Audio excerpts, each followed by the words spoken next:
Thanks, Jeremy. Good morning, everybody. Hope everybody had a great weekend. Super game, fun for our guys. You always talk about the fourth quarter, and you always talk about the importance of the fourth quarter, and to outscore a top 10 team 24-7 in the fourth quarter is really cool, and it's great for your program moving forward.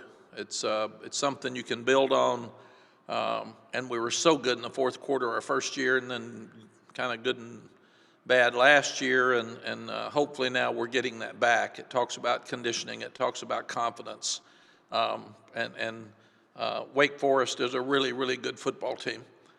So to be able to accomplish that against them was even more impressive. And somebody, I think it was Booger McFarland, was laughing at me. He says, "You say the polls aren't important, and then when you beat somebody, they are important." And the truth is, the preseason polls aren't important. Nobody's earned the rights. By now, Wake Forest had earned the right to be in the top 10. So when the college football poll comes out in November, I'm all in. I think whether we think somebody should be 6th or 5th, all of the teams that are ranked have earned the right to be ranked. So I do believe that. Preseason polls have always fought with your team and your fans and said that they're just not realistic because we're guessing. We don't even know who's on your team. We don't know what kind of spring practice you had. So that's just not part of it. Players of the game, Cam Kelly was the defensive player of the game. We knew after they forced a turnover the first play of the game, they were plus 11 in turnovers. We were minus 1. That's one of the things that Wake Forest had done so well during the season, and we ended up getting 2 interceptions with Cam, which was a lot because of pressure by our front, and then we were able to get 2 fourth down stops. So really that's 4 turnovers to the 1, because we were 1 for 1 on fourth down, and we had the controversial turnover on the first play of the game. Cam Kelly was the player of the game. Storm Duck played really well. I'm amazed, and some of this we talked about after the game, but now I've had a couple of days to look at it. It's really amazing how well he played after not playing for nearly 2 years. And I'm proud for him. It also shows how talented he is because he had no practice. He practiced last week, maybe for the first time in about a month. So he was a difference. Our defensive front stepped up and put pressure on the quarterback. And that's so important when you're playing Wake because they run the ball so well. And it's hard to get to the quarterback because of the nature of their offense, because you have to stop the run, and then you're not in a position to pass rush. But the other thing we were able to do, we're tall, and we were able to bat some balls down. So that really, really helped us in some of the fourth quarter things that came through. Jeremiah Gemmel coming out of the game early really hurt us. He's the leader. He's the guy. He's like the coordinator out there, and he's probably our best defensive player. Really, really proud of Power Eccles coming in and doing what he did.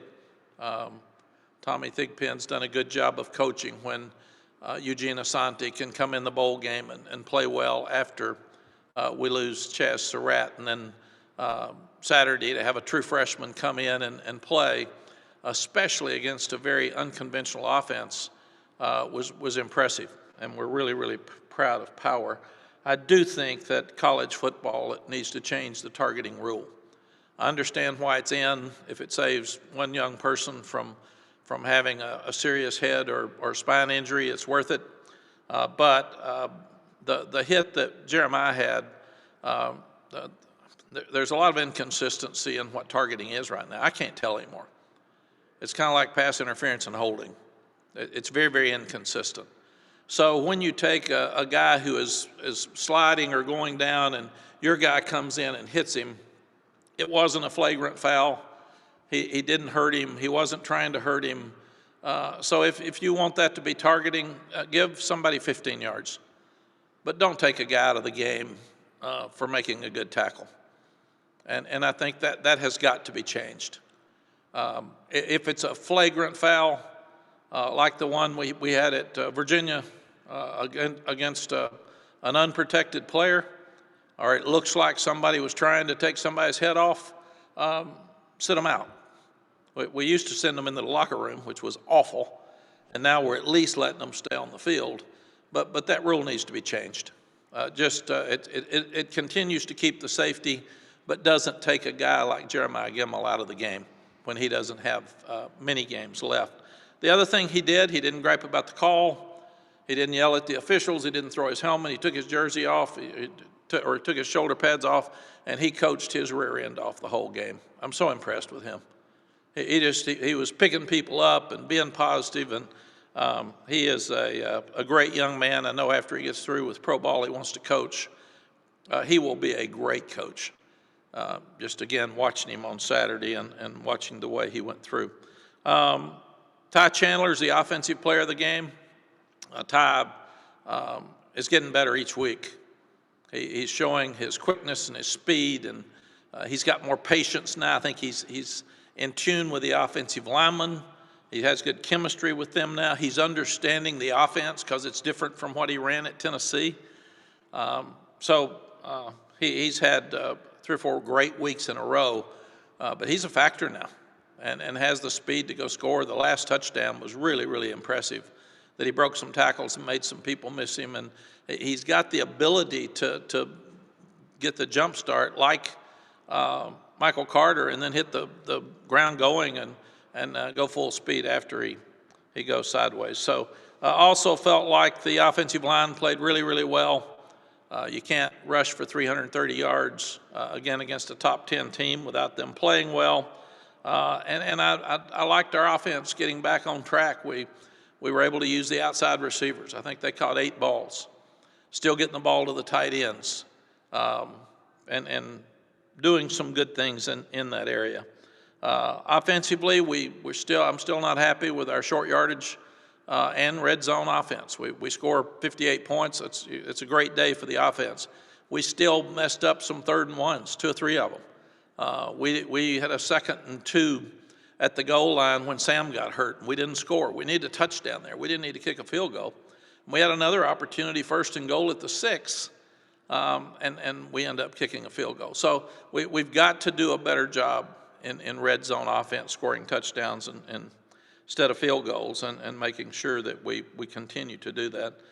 We talked about the difference in the ball game being the turnovers. It's not only the turnovers, but our offense scored 14 points off the turnovers. Our defense helped Wake Forest after they got their turnovers. So we gained 14 points after turnovers. Wake Forest only gained 3 after their turnover, and I do think that was the difference in the ball game moving forward. I was really, really proud of our students coming on the field after the game. It was really cool. They're having fun. They've been that way all year. They're enjoying the games. They're making a difference. And it was no harm. Nobody got hurt, and they were just having a blast. And it was really cool, and it does affect recruiting. Those recruits were loving it. And our players walked back out and talked to them and saw them, and nothing wrong with a college student having great fun and clean fun, and I appreciated it so much. And now we're 13-5 in Kenan, and I give the students a lot of credit for keeping our guys pumped up and moving forward. Defensively, we had the 2 interceptions. We had the stops. Still giving up too many big plays. We give up a 3rd and 16. We give up a 3rd and 10. We give up a 2nd and 20 on a handoff. So we're doing some good things defensively, and then we're too inconsistent. We cannot continue to give up big chunk plays. Most of them in the passing game. And Wake Forest got a really good offense, and I give them credit. And they're hard to stop, and they put you in one-on-one situations with wide receivers, and they make plays. But we've got to get better in those areas, and we need to get better fast. So really defensively, we've got to limit the quarterback runs, which everybody's having trouble with. Nobody stopped Sam, but we also have to limit the explosive plays. They had 9 explosive plays, and we had 6, and that's just entirely too many. Now, we missed very few tackles, and they missed 16. So there are a lot of good things that are happening. We're getting better, we're growing, but we've got to change some things in those areas to get better and do it quickly. We talked about Sam Howell. Really cool for him to be the leading yard gainer in North Carolina history, and that's really cool. And in 3 years, less than 3 years, so good for him and all he's meant to our program moving forward. Josh Downs went over 1,000 yards. We've talked about the loss of the guys last year. Josh has done a tremendous job of stepping in and helping with some of that 4,200 yards that are gone. And he didn't get the ball as much on Saturday and still had a great attitude and was very, very positive. Ty Chandler scored 4 touchdowns for the first time since 1993 with Leon Johnson. So that's a cool stat for him too, and really fun for me and the guys that were around here at that time, because Leon Johnson was a special player for us, and it's fun to go back and talk about all the things he accomplished. The game was a chippy game. There was a lot of talking and pushing and shoving back and forth. I'm sure Coach Clausen would tell you the same thing, but it's just too many penalties. And we got to stop. I said, act like you're doing something good. We take our helmets off when we go ahead in a game. Somebody mouths to us, we mouth back. We push and shove. It's just it's uncharacteristic. It's not a disciplined team when you do those things, and it got us in trouble. It forced us to kick a deep squib kick from the 20-yard line when the game should have been over, because Jonathan would have kicked it out. And some people have asked, why did you squib instead of kick it deep? If you kick it deep, they got a better chance to return it for a touchdown. They got good field position with a squib. We'd like for the squib to have been deeper, but you don't kick it off deep when your guy can't kick it out because you had the 15-yard penalty. So we're not good enough to do those things. We've got to quit that. The special teams player of the game was Grayson Atkins. He's really done a good job this year with his extra points and his field goals. We even had another penalty that shoved us back for a longer extra point. But those points really, really mattered as the game got down to the end. Pittsburgh's got a really good team. It's a short week, so I've told the guys it's like the NFL. You play on Sunday, you play again on Thursday, so they're not going to have a lot of time to get some physical stuff done. We had a long game on Saturday. We had a lot of plays that we played. It was a very physical game, so we've got to get ready to go. And Coach Narduzzi's done a super job, I thought, when he hired Mark Whipple. Mark's one of the better offensive coordinators in the country, and you can see the results just by what he's done with Kenny Pickett, who's now thrown for over 3,000 yards and 29 touchdowns and 3 interceptions. So again, on Thursday night, fans will be privileged to see 2 of the best quarterbacks in college football. So it should be a lot of fun to watch that. We've said it before, but 3 games against ranked teams, 2 of them on the road in 13 days, that's a load. So I told our guys, it's time to grow up. It is what it is. So you need to handle it and move forward. Jordan Addison is one of the best receivers in the country. The guy's over 1,000 yards, 11 touchdowns, so he's a handful. And we've given up too many big plays. And defensively, they're giving up 22 points a game. Their defensive line is the strength of their team. They're second in the conference in sacks, and they're only giving up 108 yards rushing. So all those things will be tough for us. They've got 31 sacks and 58 tackles for a loss. So we haven't played as well on the road. We're playing against a great quarterback that can run and throw, and we haven't stopped either consistently.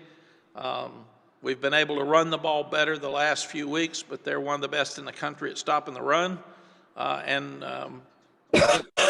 Since we've been here, we haven't been consistent at protecting our quarterback. So we've got a lot of things that we've got to do better on Thursday night to win than we've done. Questions, Mark? Thanks, Coach. First question today will come from Dina King. Go ahead. Hey, Coach, you mentioned Kenny Pickett, one of the best in the country. What makes him such a special quarterback? Dana, he's gotten better since we played him 3 years ago because he's He's hard to keep in the pocket. And the best quarterbacks in the country, when they get out of the pocket, have the ability to run, or when you come up, throw it over their head. And with the 29 touchdowns and 4 interceptions, I think, 3 or 4, he's very, very accurate. And he's confident. And because so many people are stealing signals across the country, which is another thing we need to change in college football, we need to give the ability, like the NFL, for the coordinator to talk to the quarterback or coordinator to talk to the linebacker, so we don't have all this talk about stealing signals all the time. Pitt actually, the quarterback goes to the sideline to talk to Mark every play. So that's unique and different, but I'm sure that's why they do it. But very confident. They've got an older team. Again, all the super seniors and the guys coming back really, really help them. They're a confident team. They beat Clemson a couple of weeks ago. But it's all, like Sam for us, it's all about Kenny. Kenny's their leader. He's the guy that scores a bunch of points. They're scoring 40-something points a game. So that's just another part of what they're doing that's so successful. Thank you. Thank you. Luciano, go ahead. Hey, Coach, I hope you're doing well, and thanks for your time this morning. Would you say the division is still up for grabs with a win on Thursday? I'm sorry, I lost you there. Would you say the division is still up for grabs with a win on Thursday? Yeah, the thing we've got to do is just keep playing. We've been so up and down. We've been so inconsistent. It's about finishing strong as a program. Because we said the other day, the only things that are important to us right now, we'd like to have the seniors get in a perfect position to win as many games as they can, because they've been so good with us coming into this program 3 years ago with 5 wins in 2 years, to where they've gone to 2 straight bowls. We need to get those seniors to a bowl. We need to finish as strong, but we've got to keep improving as a football team. And then all the other stuff is out of our control. We've got to win another game to go to a bowl. We've got to be as good as we can, but we don't need to be talking about the end. We need to be talking about getting better, and that's what we are. Because this has been a year where the talk was better than our team, and our team's getting better, and we're showing progress, and we're improving in a lot of areas. We've got a lot of great young players, and we're going to sign a bunch more.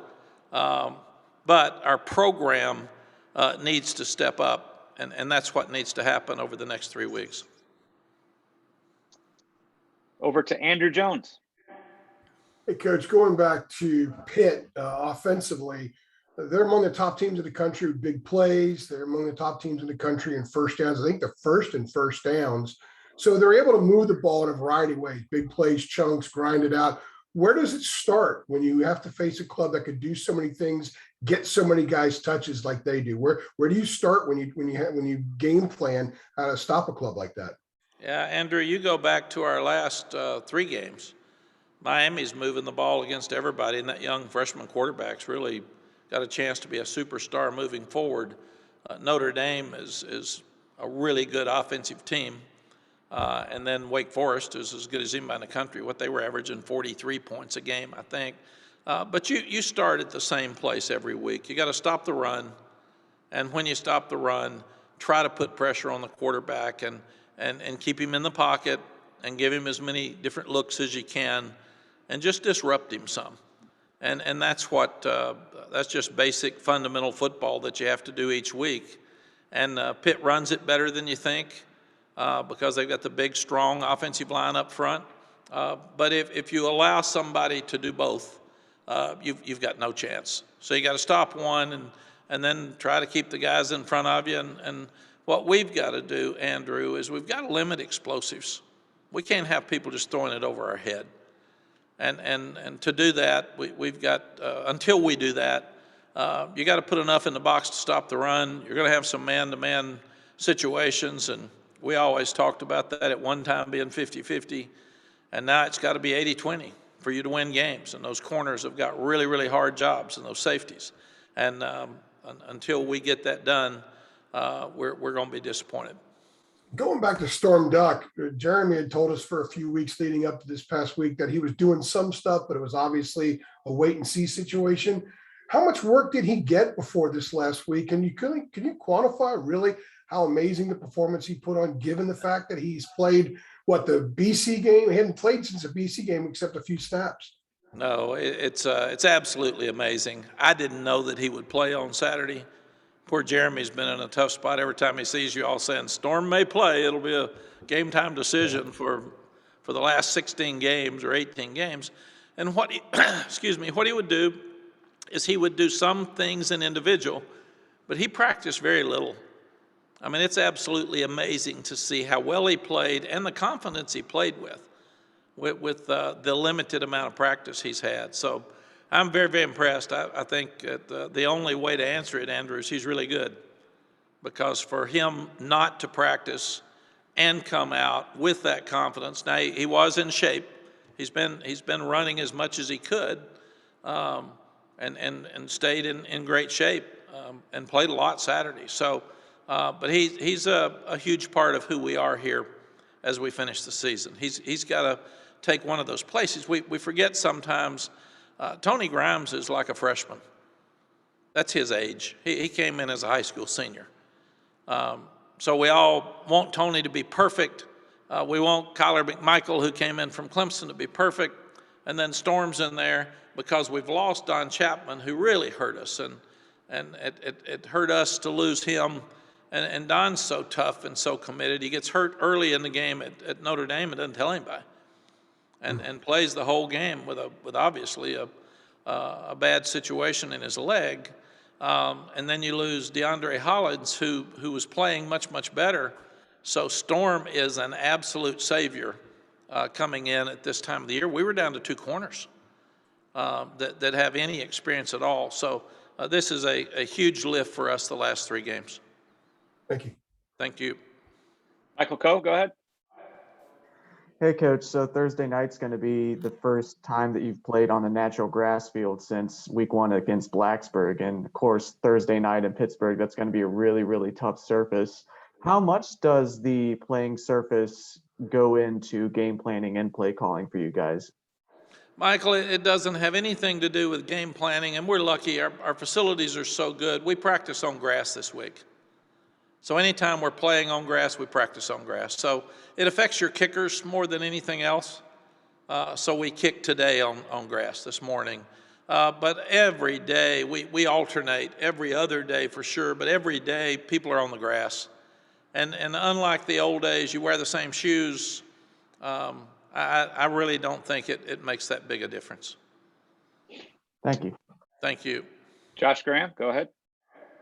Hey, Coach, I got a couple things here. You already faced Armstrong and Hartman, and now you got Pickett this week, including your guy. How rare is it for one conference to have so much talent at that position at one time? Josh, I was talking to our staff about that yesterday. I haven't been able to study it all across the country, but I would have to think that the ACC's got the best quarterbacks in the country. And therefore we can score points in this league and move fast. But I would have to think that. I mean, the guys you mentioned are absolute superstars. And then there's a few others that we could probably throw in there that are going to be. But this league is absolutely full of quarterbacks and makes it a nightmare for defensive coaches. But it's fun to watch. And going back to the students running on the field, when's the last time you remember being in a game where that's happened to you? And do you remember it ever happening in Chapel Hill? Josh, I'll get my dates confused here, and somebody could help me. It happened when we upset Georgia Tech, and I think they were a top 10 team, and the students rushed the field, and they tore down the goalpost. They took the goalpost down to Franklin Street, and I got in trouble because the next time we had a home game, I said something like, come on, students, let's win, and you tear down the goalpost again. So Chancellor Harden called me in and said, that's very dangerous. Don't be encouraging those students to go tear down goalposts. So, and now I think they're retractable and they go down real fast. But like I said, I thought it was fun.